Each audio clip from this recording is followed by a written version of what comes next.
Opakruoth nikora mugiro kama na nyako mkitera mugi TV kaune wang sai chindu mara duol mabire kidienje ariyo. Mokwongo wacho ni weche mosebedo katimore pacho kae kidienje mar ariyo wadhi bedo piny gi jaod bura ma Kisumo West iluongo ni Mheshimiwa Rose Abuyi wago mbaka ir ODM 20 ndek nigi kethni nikech weche moko wuok kanyo chalo ka gima chama ok oyiere maler. Mane mbaka mwadhi goyo kode mondo owinja ni ang'o matimore gi chimo kanye kaka chama dhi chung' motegno koso dhi barore. Weche mancha kier ODM 20 ni en wach ma gisewuoye to gipango nang'o mondo bichamo bed motegno to gidhi nang'o e wach machino mar higa mar 2027. Mane mbaka mwadhi goyo gi Mheshimiwa Rose Abuyi jaod bura ma Kisumu West ubiro bedo kodwa e studio kaka Nyasaye oyie. Mane chenro manora kidienje mar ariyo mar chenro mar duol wantiere kaendi gi jaloko marwa Elizabeth Otieno Nyarugenya mano mwalimu teacher mane jaloko marwa. Nan kaka pile nyinga Trevor Ombija jandingo panga jonyakach dendo nombija taya nyakwar guok ocha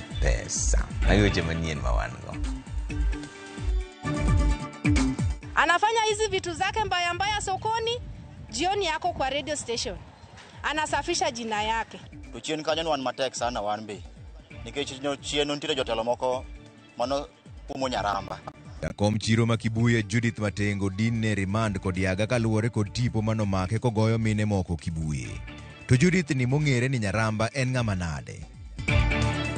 If the CEO has confirmed they have already received 14 billion from Treasury, from Exchequer, and only 1.404 fee, you can mathematically say over 12 billion is already lost. Sirikal guonyo wiye tok rem yango kama omenda maromo bilion 12.6 mag Hustler Fund odhiye. Watiyogo kondikni yath gi daktari onego beni tiyo kode yo makare kaka daktari ondikoni. Jopiny onyis ni owe tiyo marach gi yedhe kendo ti mana gi yath ma laktar ondiko negi e kar thieth mar neno ni yath otiye del.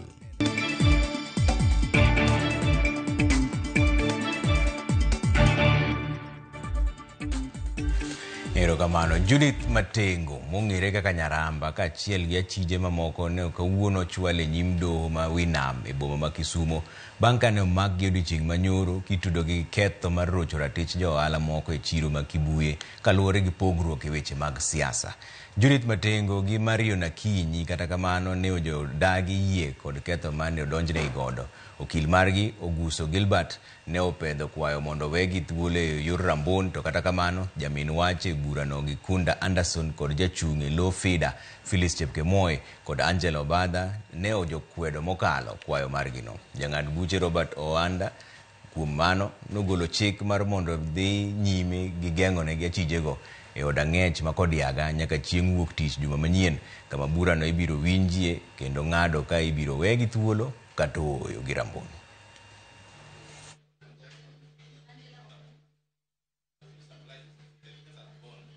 I need to make a comprehensive ruling on this matter and your objection and the application and everything around this matter. So I think I need time to do that. My week is busy from my diary, so I may not be able to do it this week. I will do it on Monday. I will do it on Monday, 24th. I will do a comprehensive ruling on all the issues raised. So we'll do the ruling on Monday. We resume at that time at 9:30 a.m. And meanwhile, the accused persons remain in custody till then.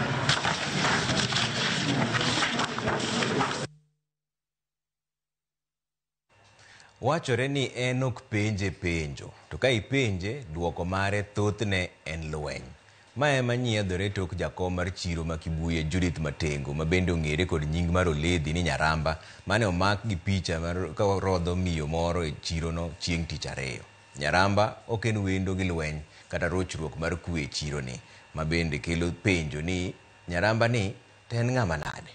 Judith Omondi kelo picha mar Nyaramba kaka jopiny ong'eye.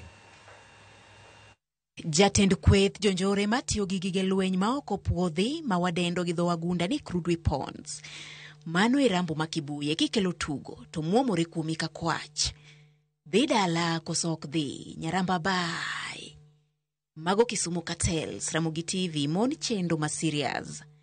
Magi ok weche na, magi weche jopiny ma kuodho Nyaramba. Judith Matengo ma en jakom mar chiro ma Kibuye. Liet kod ripode maketo Nyaramba neno kaka miyo majafuere Biro bang' picha menyo dhao manyo muoche chiro makibuye odiochieng' manyoro, kendo mane onenie Nyaramba karodho miyo machielo kod luth, kendo chopo miya pat maliet kapok ng'anjo kod ludhe kodhi. Magi nyalo bedo weche ma ji wacho e mbui, kamoro inyalo wacho ni gima iwachi e mbui ok en adieri.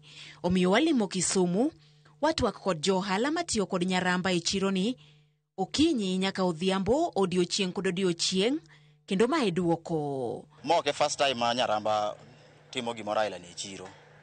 Nyaramba osebedo ka timo gini, wan osebedo ka wuok oko mondo min warakre kode. To chien kanyo wan matek sana wan be. Nikech chien nitiere jotelo moko mano umo Nyaramba. Mama ni nyocha ohewo ji, oketo ji mana gi PR. Timbe negi otimo maricho, to umo gi dhoge mamit. Wan johala waseneno malit. Elwet mama ni. Mara mingi amekuwa akipiga watu sokoni. Sisi kama wafanyabiashara tumelalamika. Na hakuna venye tungeweza kupenya juu, ako na PR juu sana. Anafanya hizi vitu zake mbaya sokoni, jioni yako kwa radio station. Anasafisha jina yake. Mao keno kang' ma okuongo maramogi TV menyo ripodi Nyaramba, higani ripodi mathoth, kochakore kod ripot mar laro kar minyaga mar chiro no, ne ochopie mesawa mar weche manyien, laruok ewi cho mane omulo nying Nyaramba kama duong', ne oweyo ji ariyo ka owito ngimagi, apikni ne owang' ka ji mamoko bende ne ohinyore. Tie bwana moro mwalo kae, laro rege Nyaramba e chairmanship. Koro nyocha gise hijack cho, kikete jogegi. Ndalari adek mosekalo, nyocha Nyaramba ochako duogo gi joge. Cho e shida, onge gimoro amora e chiro ka chiro to ne nigi kue. Yawuoyi gore choji gore pile. Timbe mabende ose kod moko kuom jotelo kama oriwo jaod bura ma Suba North Milly Mabona, kaachiel kod jaod bura ma kaunti ma Kisumu Ruth Odinga. Ne ji makamoro ng'ado bura ni bedo ni doho dino ne Nyaramba kuom juma achiel, ji ma osekalie matek e lwete nyalo yudo resruok. Moko kuom jopiny koni ma okeno kang' ma okuongo ma Nyaramba itero e doho. E mbui mar jandiko e mbui Hesbon Migot, okelo lokruok e paro kendo mae kaka okete e mbui. The last time mane Nyaramba oteri e court, violence ne lich Kibuye. Madhano ne owito ngimagi. Nyaramba notere nyaka Kodiaga, but jotelo nogole, kendo kane gigole no chalo president. Malingling bende wacho ni josiasa e boma ma Kisumo bende osebedo e ong'ala manyime mar nyayo teko mathoth mar Nyaramba. Mae bende neno e kit weche ma osebedo ka owacho, ka osiro josiasa ma opogore kinde ka kinde. Gisani Nyaramba wachore ni dwaro laro kom mar siasa mar wuod mar Kaloleni Shauri Moyo e kar chung' od bura ma Kisumu Central. Kata bed ni jakom mar chiro ma Kibuye onego ti kuom higni 3, Nyaramba yande odhi e doho ma yiero mane owinjo bag dwe mar 4 higa ma okalo ne ong'ikore ma omede higa 1 mar tich. Kamano ne koto marwa ma Kisumu kuom chiwo justice ne johala ma Kibuye. E chiro ma Kibuye, Nyaramba ma bende en nyar kanyakwar Korumba en ja ohala mar nyanya. Judith Omondi, Ramogi TV.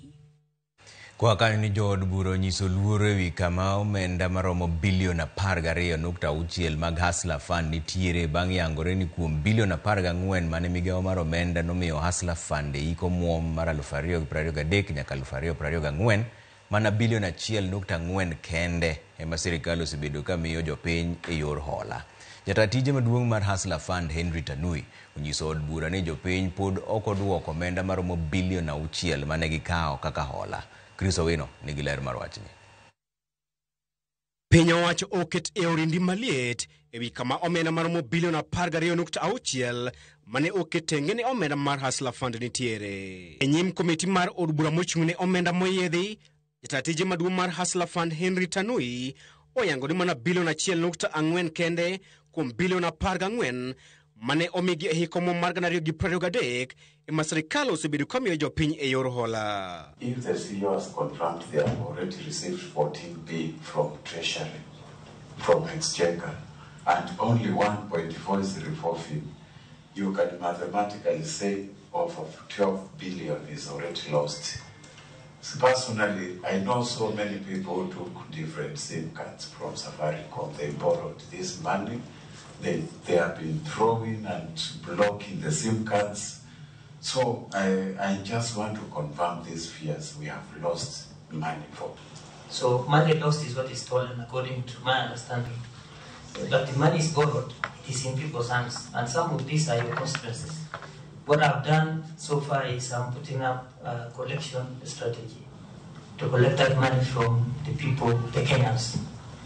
Duoko makamano okelo liete kind jokanyo mag komitino madwaro ng'iyo gimomiyo sirikal osebedo kamiyo jopiny hola mar bilion 1.4 kende e kinde ma od bura to ne oketo tenge budget maduong' bilion 14 ne hola mar Hustler Fund.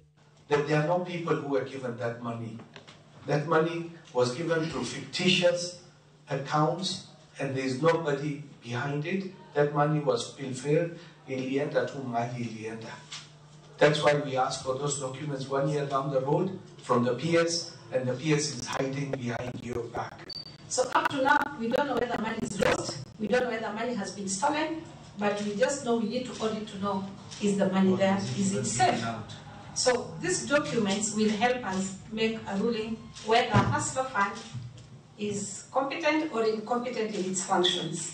Eduoko mare, Tanui wacho ni kuom bilion 14 mane omigi e budget mar 2023, bilion 6 mane jopiny okawo ka hola pok odwok, ka oyango ni moko kuom jopiny mane okawo Hustler Fund ne owito lai magi mag sime mane gitiyogo e kawo hola.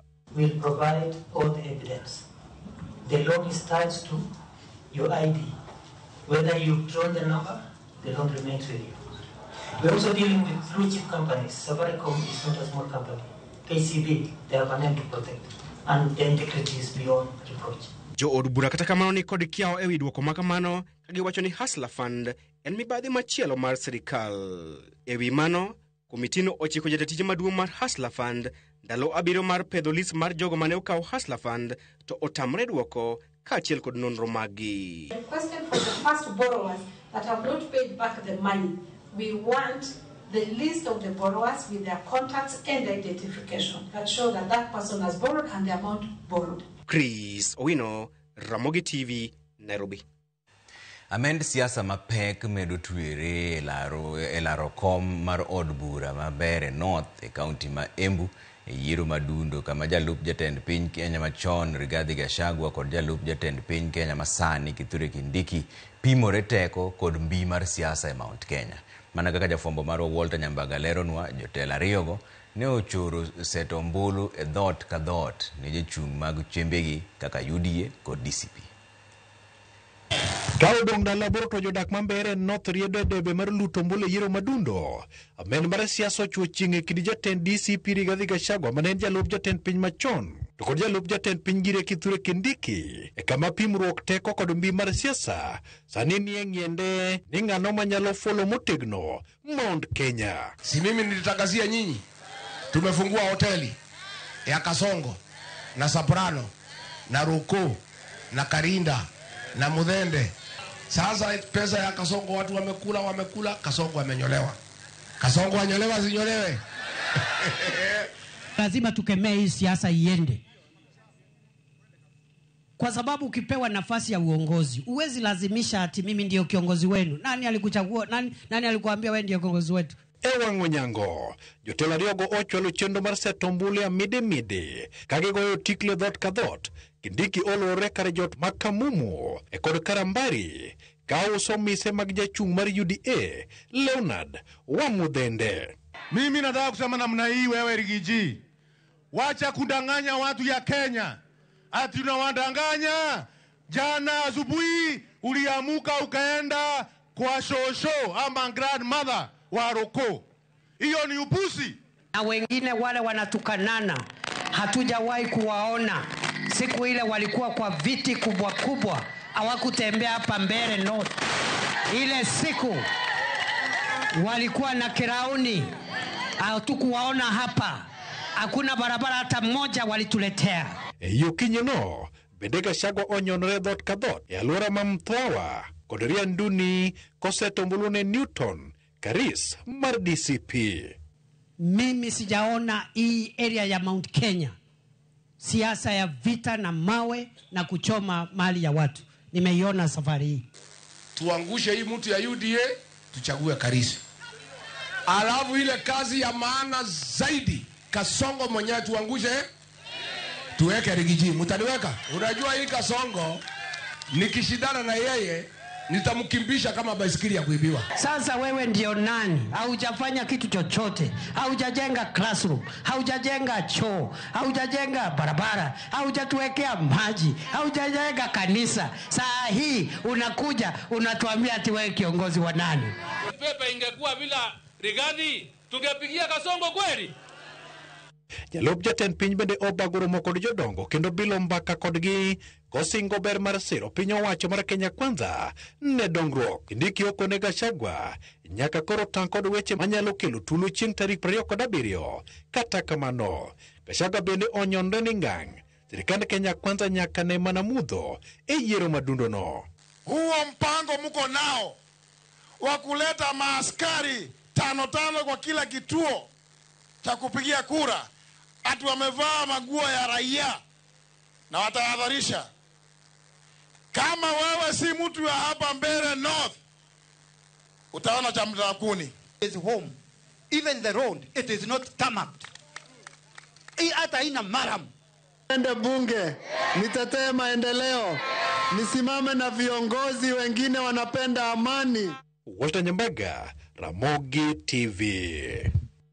Koche mag siasa ni apisa Attorney General pacho kae ndio chaka yanga apise mabiro konyo e chiwo ratiro mag chike ne jogo maonge kod nyalo. Apise ma kamago oyang ni nitiere counties duto 47. Maendi kaka achiel kuom yore mag konyo bende duoko chien chal mar do bede gi buche mathoth e pacho ka. E doho ma Kibra Buore Nairobi, apisas mag bad migao ma doho obagoromo mar yawa yanga apise makonyo e chiwo ratiro kod chenro mopogore opogore mag chike. Romo mabende oriwo koda ka Attorney General Dorcas Oduor, jang'ad bura e doho ma Kibra Diana Kavetsa, jalup spika ma Senate Gladys Sholei, gavana ma Mombasa Abdul Somad Nasir e kind mamoko. Apisego oyanga ni biro miyo pek ahinya weche moko adek moting'o buche mag lo, buche mag nyithindo momakni gi bura kod chiwo sir ne jogo maonge nyalo mayudo kil manyalo chung'negi e bura. Jang'ad bura Diana Kavetsa wacho ni chaka yanga apisego biro konyo duoko chien kwan mar buche e doho kendo en achiel kuom yore mag bad migao ma doho neno ni oganda jo Kenya duto oyudo ratiro kaka owinjore. In high backlog areas such as stealing and creating disturbance, structured legal support can guide parties towards appropriate alternatives, including diversion or settlement where suitable. For serious offenses such as robberies and sexual offenses, the program strengthens fair trial guarantees by ensuring that accused persons understand their rights and that victims, particularly children, receive guidance and pretrial support essential to their participation. This is something that goes to the heart of the ordinary people.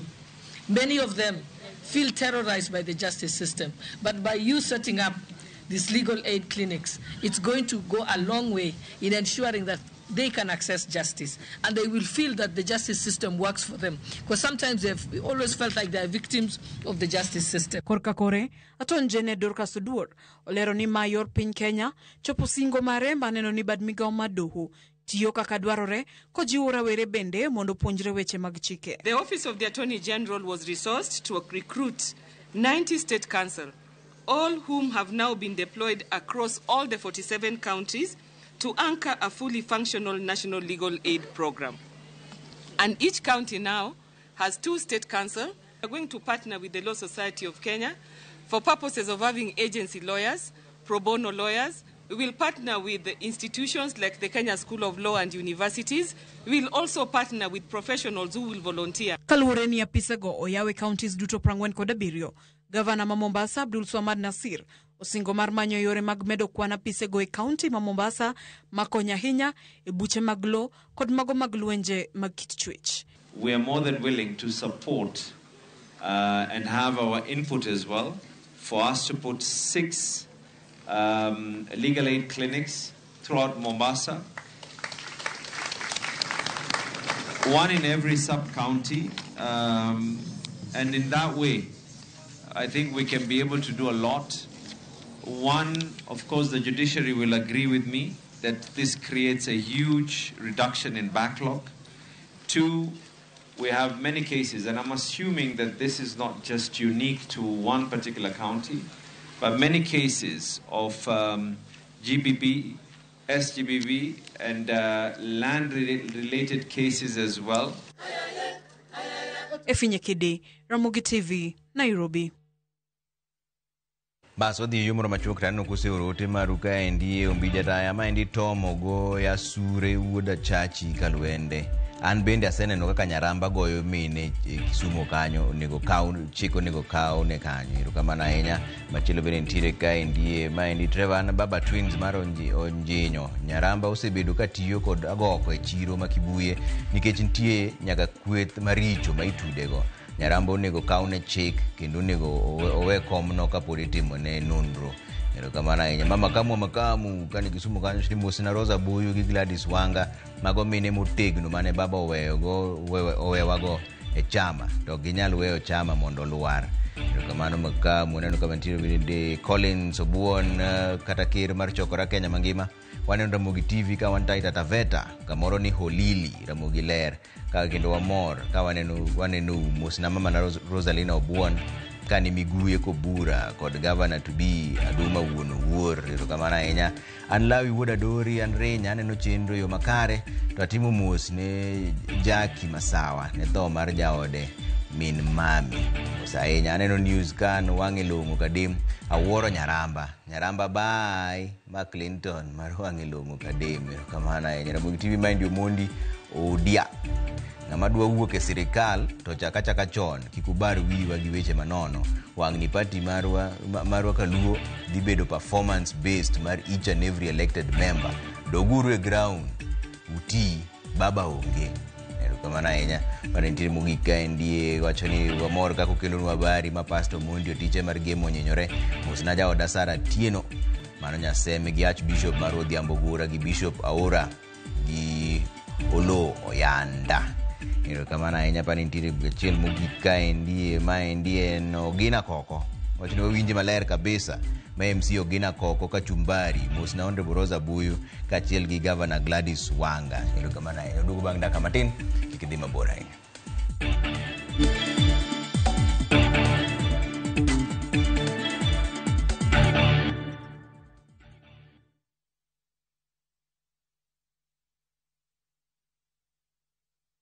Ne to kori winjo kika winj kucha koluonga ni Mbabas nikech koro uneno kan gi pesa moro matin. View sasa ndio nyumbani kwa the best local dramas. Nataka ripoti ya Hansi pamoja na mkewe. Comedy za kuvunja mbavu.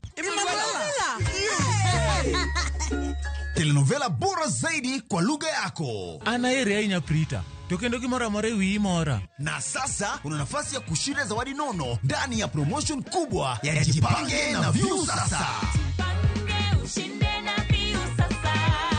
Shinda 50,000 kila siku, $500,000 kila wiki na grand prize ya 2 million shillings. Wow. Ingia kwa View sasa hivi kwa kupitia paybill 724177 au tembelea viewsasa.com. Weka nambari yako ya simu kama akaunti yako, kisha weka 50 bob tu na upate content na point na uende kwa mshindi. Ingia mara nyingi uwezavyo. Kila ukiingia kwa View sasa unaongeza nafasi yako ya kushinda. Imeidhinishwa na BCLB number.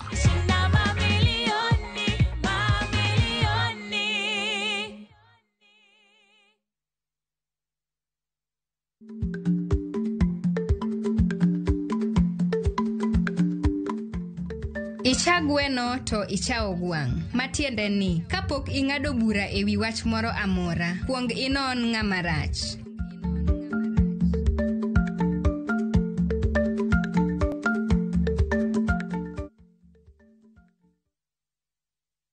Milome ne funde contractors gi agents duto Kisumo. Royal Mabati Factory Limited gwelo tiegruok maonge chudo e Jumuiya Resort chieng' tich abich tarik 21 dweni higani mar 2025 kochakore saa 2 okinyi. Chopi iyud tiegruok manyasani, ing'e kit tatewa mantie rang'iny mamalo kendo iyud oboke mar yango tiegruok. Mondo indikri kaka fundi kata agent, di *455*8# ne mathuth. Gochnwa gi 0722 638 kata limbadwa ma Kisumo mantie Accra Street momanyore gi Paul Mboya Road, Manjit Building.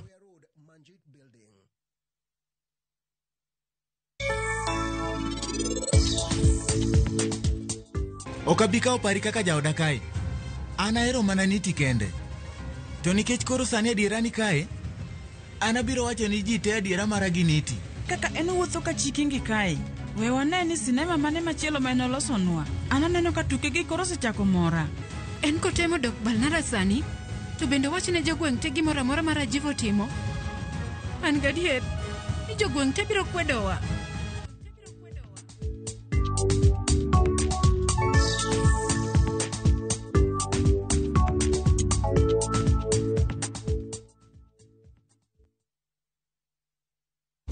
Teke na Wigo Boda. Chanua Jam, fika on time at the lowest charges in town. Wear helmet and ride in style. Ni safi, ni safe, na ni easy kwa mfuko yako. Wigo, your trusted ride. Download the app now. Ama SMS Wigo to 20425. You'll fike right on time. Wigo, your trusted ride.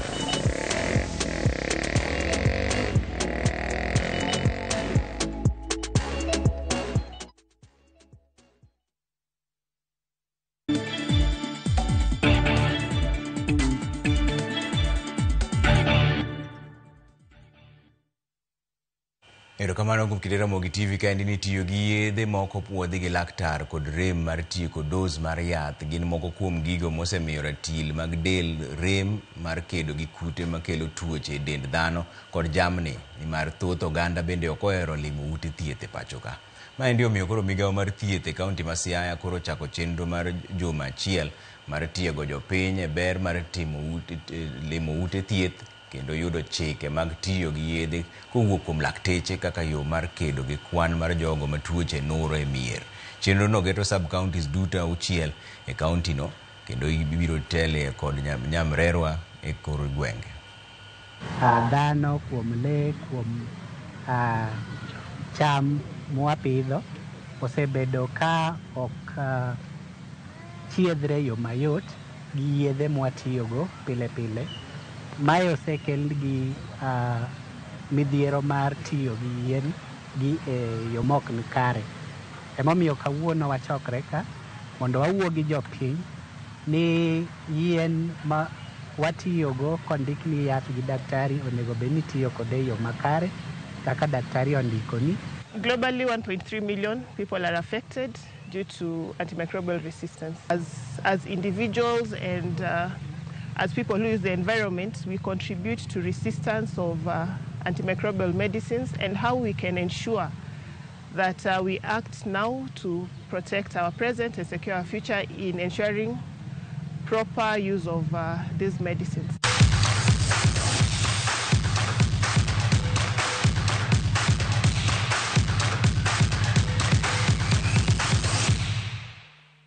Bas watika ni gweche mag tuke ni team Kenya jotugo manyiri oyudo ka piem pek e tuke mag kabadi pinje mangima tuke ma ibage piny ma Bangladesh. E tugo mar ariyo lap ma Dhaka Kenya no logi team mar Iran points 42 kuom 10. Kenya no oyudo ka tugo iye oridore chakruok mare ka Iran ne